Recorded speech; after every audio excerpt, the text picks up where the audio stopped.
everybody. It is time to talk about the ideal gas law, one of my favorite equations in chemistry. I would like to start off with you guys recalling the variables that we talked about that describe gas behavior. And those variables, of course, are pressure, which is the force exerted per unit of area, the volume, which is the space that the gas occupies, the amount of gas present, which we measure in moles, and of course, the temperature of the gas. All of these variables are related to one another. And you either saw me do some demos in class that I'm going to review for you right here, or you didn't see the demos. I'm just going to ask you to think about what you already know about gases. So if you didn't see the demonstration, just think about gas behavior. Imagine, if you will, that I gave you like a flat soccer ball, right? Like that soccer ball just doesn't feel good. It just does not have enough air in it. If I wanted to increase the pressure inside that soccer ball, what would I do? I'd pump it up with air, right? I would put more air into it, okay? Well, what variable is that? If I'm saying put more air into it, that's increasing the amount of the gas inside the soccer ball. If I want to increase that pressure, I would increase the number of moles of gas. So the more gas that we have inside of a fixed-sided container, the more pressure we have.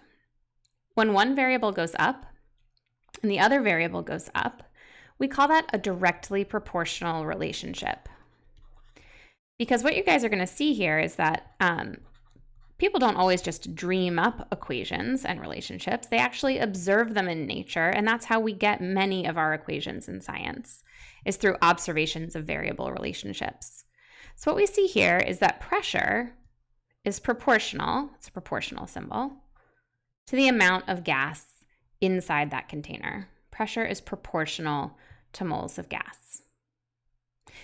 I'd also like to take a look at how pressure relates to volume and to temperature. Imagine, if you will, that you have like a piston or a syringe. And so like here's your piston or your syringe, and it's blocked off at the end. So it's a closed container. And then, there's gas inside of here. If I push down on this piston, and by pushing down on that piston, in effect, I am increasing the pressure on that gas. What happens to the volume of this container? I'm going to get a decrease in volume. So what we see here is there is an inversely proportional relationship between pressure and volume. When we decrease the volume of the container, we increase the pressure inside of it. That's why we had to push down on this piston in order to decrease that volume, because now inside this container, the pressure has increased. There's a smaller unit of area and the same amount of force being applied by the molecules on the inside. An inversely proportional relationship would look like this. Pressure is proportional to the inverse of volume. 1 over volume. So we've looked at pressure's relationship to volume, pressure's relationship to moles. What do we know about pressure's relationship to temperature? Well, imagine, if you will, that you had like a soda can or a can of hairspray, any sort of closed container that has gas on the inside of it. If I put this closed container, it could be a balloon, it could be, like I said, it could be a can. If I put this over a fire and I add heat, what's going to happen to the pressure inside of this container? Well, if you're making those molecules move faster, they're going to hit the sides of the container with more force. More force over the same area is going to increase the pressure. You're going to get an increase in pressure with an increase in temperature. That right there is a fire, in case you couldn't tell from my diagram.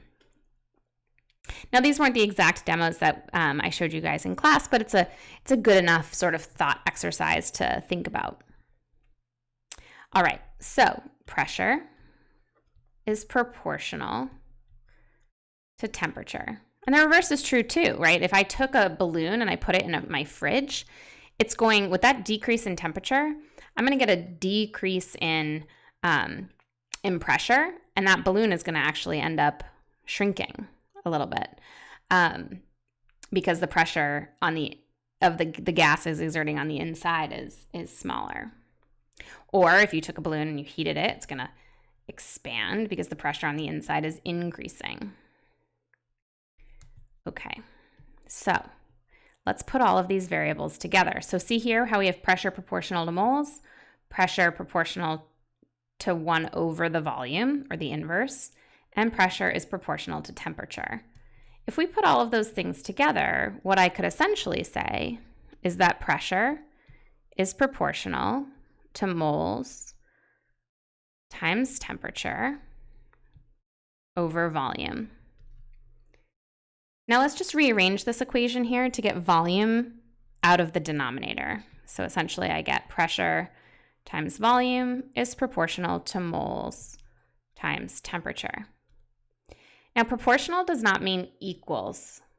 Proportional means proportional. Like if I had a certain amount of pressure and volume, it would always be off by the same amount as the moles times the temperature.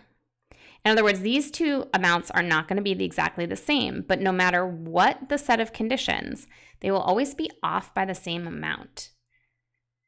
And so what scientists do when they start to recognize these relationships is they then go and measure a million different pressure, volume, and moles and temperature conditions or experiments.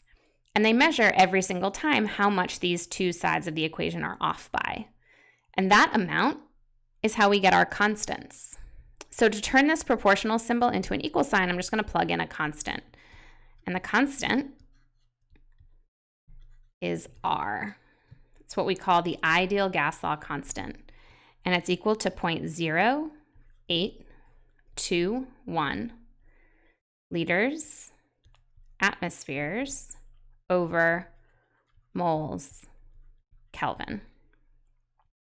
So whenever we're working with the ideal gas law, we have to be sure that our volume is measured in liters, our pressure is measured in atmospheres, the amount of gas is measured in moles, and the temperature is measured in Kelvin if we're going to use this constant.